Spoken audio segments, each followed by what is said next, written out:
Sa maliliit na damit naman tayo, guys.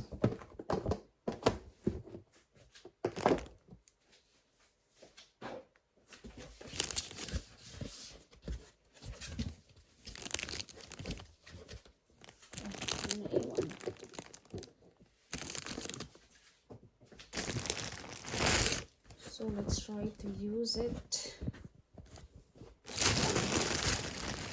Baka may iba pa dito.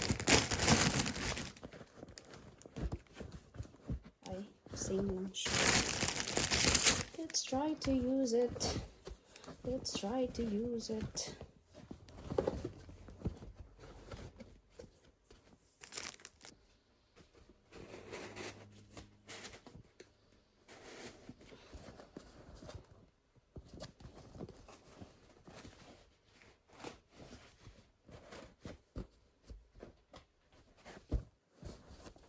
Okay. So, gamitin ko muna yan.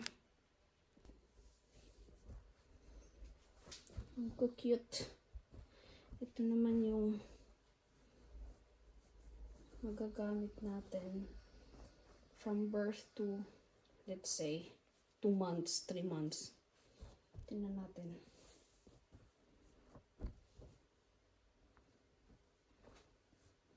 Hindi pa to kompleto kasi nasa decolor yung iba. Hindi ko pinagsama.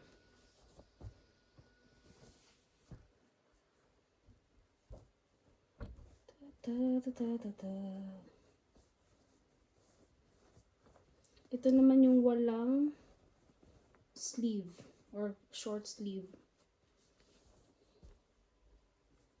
So, dapat ito strampler na maliit.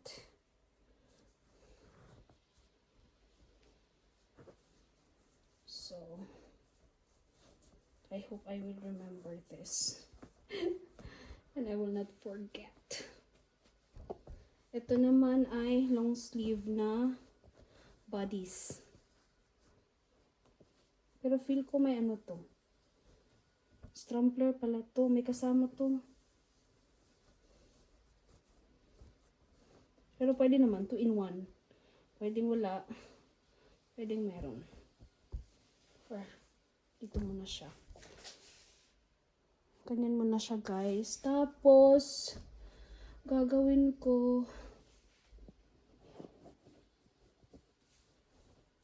hindi ko muna siya ipagsasama. Dito yung strampler. Ay, di magsasama? Hindi ko muna sila, sorry. Hindi ko muna sila ilalayo sa isa't isa. Tapos, susulatan ko ng 50 to 56 bodies strampler. Lagyan ko dito ng ganyan ang mga pants kaso wala pa nga. Ganyan muna siya, guys. At i-close na muna siya para hindi maalikabukan.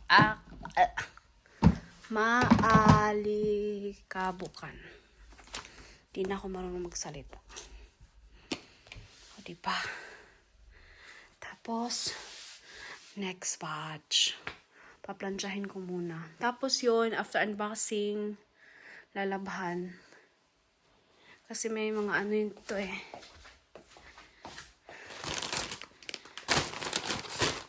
Ito, bedsheets naman sa baba. Ayan.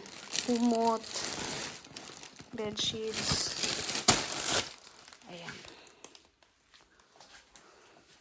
Magulo pa ang kwarto. Dami pang gawin.